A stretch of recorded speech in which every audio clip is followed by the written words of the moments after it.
నమస్తే. Welcome to it's you TV devotional. నేను మీ నందు. ఇవాళ మనతో పాటు ప్రముఖ ఆధ్యాత్మికవేత్త జయేష్ శాస్త్రి గారు ఉన్నారు. మరి గురువు గారితో మాట్లాడి ఈ మంత్‌లో వచ్చే ముఖ్యమైన డేట్స్ అండ్ ముఖ్యమైన పూజలు ఏమున్నాయో తెలుసుకొని దానికి ఎలా చేస్తే బావుంటుంది అనేది గురువుగారిని అడిగి తెలుసుకుందాం. నమస్తే గురువుగారు. నమస్కారం అమ్మా. ఇప్పుడు చాలామంది ముగ్గులేసి వెల్కమ్ చెప్పేది కూడా దానికోసమే. ప్రతిదానికి కృష్ణ జన్మాష్టమి గురించి ఒకటి పర్టిక్యులర్‌గా కృష్ణతత్వంలో ఉంది కాబట్టి ఇవన్నీ చేస్తారు అని చెప్తూ ఉంటారు. మరి ఈ ఉట్టి కొట్టడం కూడా కృష్ణుడి తత్వంలో ఉందా? కృష్ణ తత్వంలో? ఈ ఉట్టి కొట్టు అంటే ఒక్కొక్క లీల ప్రక్రియ చూసినట్టయితే మనకు శాపముక్తి పొందడానికి కొన్ని కొన్ని చెట్లను బడగొట్టడము, దేవతల్ని మళ్ళీ వాళ్ళు గంధర్వులుగా మారటము, హ్మ్. అలానే తర్వాత మట్టి తినడము, స్వామి దాన్ని బ్రహ్మాండం చూపించడము. అంటే బ్రహ్మాండం ఎక్కడా లేదు నాయన, హ్మ్. నీ లోపల ఉన్న బ్రహ్మాండ స్వరూపం. అంటే భక్తి భావన అనేది నీ ఆత్మస్వరూపంలోనే ఉంటావు. ప్రేమ అనేది ప్రక్రియ అనేది జరుగుతుంటుంది. హ్మ్. అంటే మనసులో అంటే ఆత్మలో అంటే నీ ఆత్మనే పరమాత్మ స్వరూపం అనుకోమని అక్కడ చూపిస్తున్నాడు. బ్రహ్మాండం అంతా కూడా నిండి ఉన్నా నేను, ఈ శరీరంలో అవయవంలోనే నిండి ఉన్నాను, లోపల నరనరాన నేను నిండి ఉన్నాను చూపించడం. ఇక మీరు ఇక పోతే ఒట్టు కొట్టడం. ఈ ఉట్టు కొట్టేదానికి ఏంటంటే మరి ఏంటంటే కార్యసాధన లక్షణము.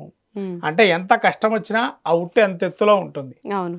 అంటే ఎంత ఎత్తు ఎదిగినా ఒదిగి ఉండాల్సిన సమయం అనేది చెప్పబడింది మనకు. అందుకనే పాటలు కూడా ఉండేది అనుకోటి. నా ఆటోగ్రాఫ్ సినిమాలో ఒక పాట, ఎంత మనం ఉన్నా కూడా ఒదిగే ఉండాలి మనిషి, ఎంత ఎత్తు ఎదిగినా కూడా అహంకారం అనేది రాకుండా చూసుకోవాలి.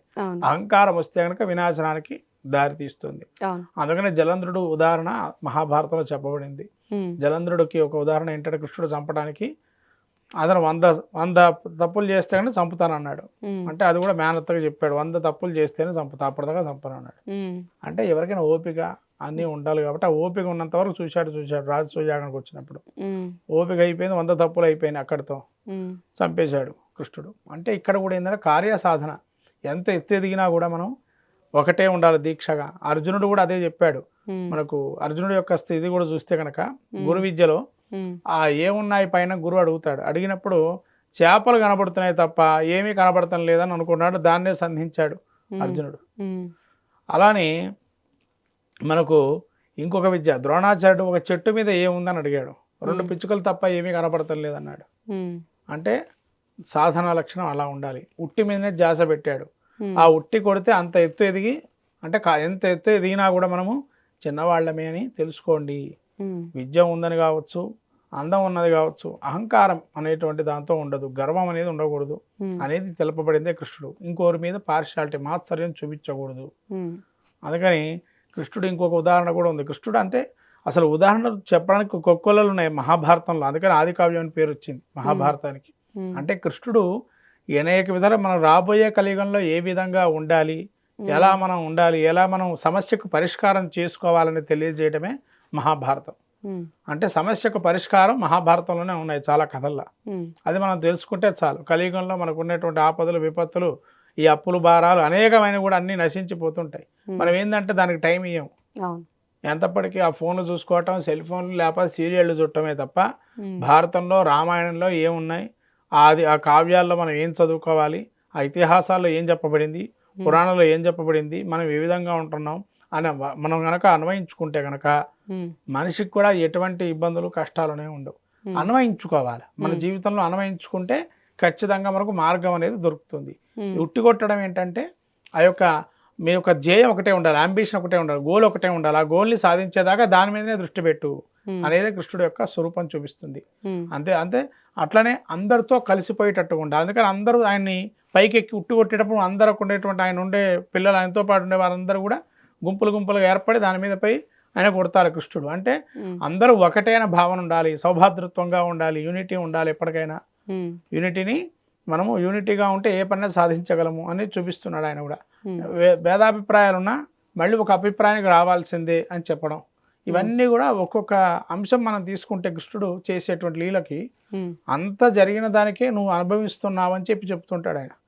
కర్మ కూడా అంతే ఆయన చెప్పేది. నువ్వు చివరిలో దుర్యోధనుడితో అంటాడు, ఇది తప్పు కదా కృష్ణ, నువ్వు తొడ మీద కొట్టమని చూపించావు, కొట్టేసి తొడ మీద కొడితే యుద్ధానికి వ్యతిరేకం కదా, మరి ద్వంద్వ యుద్ధం గదా ప్రహరణలో దీంతో ఒక తొడ మీద కొట్టకూడదు. మరి కొట్టినప్పుడు అది అధర్మ యుద్ధమే కదా అని, అధర్మ యుద్ధం నీకైతే మేలు, మేము చేస్తే అధర్మ యుద్ధం అంటావా అంటే, మరి నువ్వు చేసింది ఇంతవరకు చాలా ఉంది అధర్మ యుద్ధం, నేను ఇది ఒక్కటే కాదు ఇలాంటివి చాలా చేశావు, ఈ అధర్మ యుద్ధం నువ్వే వద్దు అని చెప్పినా కూడా వినలేదు అని దుర్యోధనుడు చెప్పాడు. దుర్యోధనుడు చెప్తాడు కృష్ణుడిగా. సరే చివరిలో ఇంకేముందంటే మోక్షం ప్రసాదిస్తాను, నీ యొక్క పేరు చిరస్థాయిగా నిలిచిపోతుంది మహాభారతంలో అని చెప్పి యుధిష్ఠిరుగా అని చెప్పి స్వామివారు కృష్ణుడు ఈ విధంగా ఇస్తాడు. ఇంకా కృష్ణుడికి విశేషం ఏంటంటే సంతానం లేని వాళ్ళు ముఖ్యంగా చెప్పాలంటే నవనీతం వెన్న నైవేద్యంగా పెట్టి స్వామివారికి మనం వాళ్ళు తీసుకుంటే సంతానం లేని వాళ్ళు చాలా మంచిది. ఇది చాలా విషయం తెలుసుకోవాల్సింది. ఇంకొంతమంది మీరు అన్నారు ఈ పాదాలు వేస్తారు ఎందుకండి కృష్ణుడు పాదాలు అంటే, ఆ ఇంట్లో సంతానం లేని వారికి ఆ కృష్ణుడు పాదాలు వేసుకోవటంతో మళ్ళీ సంతానం కలగాలని, అతని కృష్ణుడు పాదం మోపితే ఆ పాదస్పర్శతో భూమి అంతా పులకరిస్తుంది కాబట్టి వర్షం పట్టడం అంటే పులకరించడమే కదా. అంటే ఎప్పుడైతే దేవతలు కానీ వర్షం కానీ పంచభూతాలను హర్షిస్తున్నాయంటే కారణం ఒక దేవుడు ఉద్భవిస్తున్నాడు అనేది, కృష్ణుడు ఉద్భవిస్తున్నాడనే వర్షం ప్రతీకగా పడింది. అందుకని చెప్పి ఆ పాదాలు వేయటంలో ఆంతర్యం ఏంటంటే చిన్ని పాదాలతో కృష్ణుడు యొక్క లీలామృతం ఎలా ఉంటుందో ఇంట్లో కూడా అలా తొలుతూగుతూ ఉండాలి అనేకమైనటువంటి లీలామృతాలతోని, దేవతా లీలలతోని. తర్వాత ఈ కృష్ణుడి యొక్క లీలలోకి వస్తే మనం ఇంకా వటపత్ర సాయి ఫోటో పెట్టుకొని నిత్యం కూడా సంతానం కొరకు ఎవరైతే ఉన్నారో వారు ఆ ఫోటోని అర్చన చేస్తూ ఉంటే ఖచ్చితంగా కృష్ణుడు అనుగ్రహం కలిగి సంతానం కలుగుతుంది. తెలుసుకోవాల్సిన విషయం ఇంకో విషయం ఏంటంటే, ఎవరు ఎంత ప్రార్థన చేసినా శివుణ్ణి కానీ విష్ణుమూర్తిని కానీ కృష్ణుడిని కనుక తెలుసుకోకుంటే మాత్రం కలియుగంలో మోక్షం మాత్రం రాదు. ఇది పురాణంలోనే ఉంది. కృష్ణుడిని తలుచుకోమన్నారు. అందుకనే ఏదైనా కర్మ తొలగిపోవాలంటే కృష్ణుడిని తెలుసుకుంటేనే కర్మ తొలగిపోతుంది, లేదా కర్మ అలానే మళ్ళీ మళ్ళీ రిపీట్ అవుతూ ఉంటుందని మనకు పురాణంలో తెలుపబడింది. ఇది అలాగే కృష్ణుడిని తప్పనిసరిగా తెలుసుకోవాలి అనేది.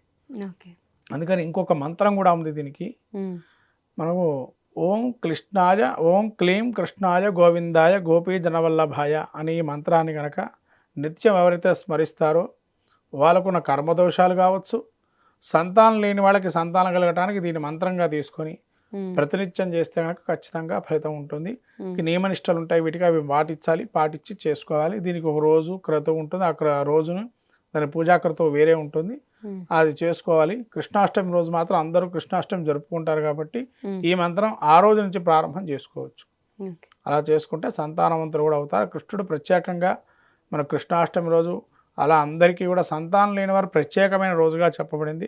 ఆ సంతానం లేని కృష్ణాష్టమి జరుపుకున్నట్లయితే సాక్షాత్ కృష్ణుడు యొక్క స్వరూపంగా, విష్ణుమాయా స్వరూపంగా, కృష్ణుడు యొక్క విష్ణుమాయా స్వరూపం అంటే భారతీదేవి, అక్కడ దుర్గా స్వరూపంగా కూడా ఉద్భవించే అవకాశం ఉన్నది. స్త్రీ కానీ పురుషుడు కానీ ఎవరైనా ఉద్భవించినా మంచిదే సంతానం కోసమని. కాబట్టి అందరూ కూడా ఈ యొక్క మంత్రము ప్లస్ వటపత్ర సాయి ఫోటోను పెట్టుకొని నవనీతాన్ని వెన్న నైవేద్యంగా పెడితే కనుక తప్పకుండా కృష్ణాష్టమి రోజున సంతానం కలిగే అవకాశాలు ఎక్కువ ఉంటాయి. ఇంకా అవకాశం ఉన్నవారు దశమస్కందం భాగవతంలో కనుక పారాయణం చేసుకుంటే కనుక సంతానం కలుగుతుంది, కృష్ణుడి యొక్క అనుగ్రహం కలుగుతుంది. ఓకే గురువు గారు, ధన్యవాదాలు. నమస్కారం.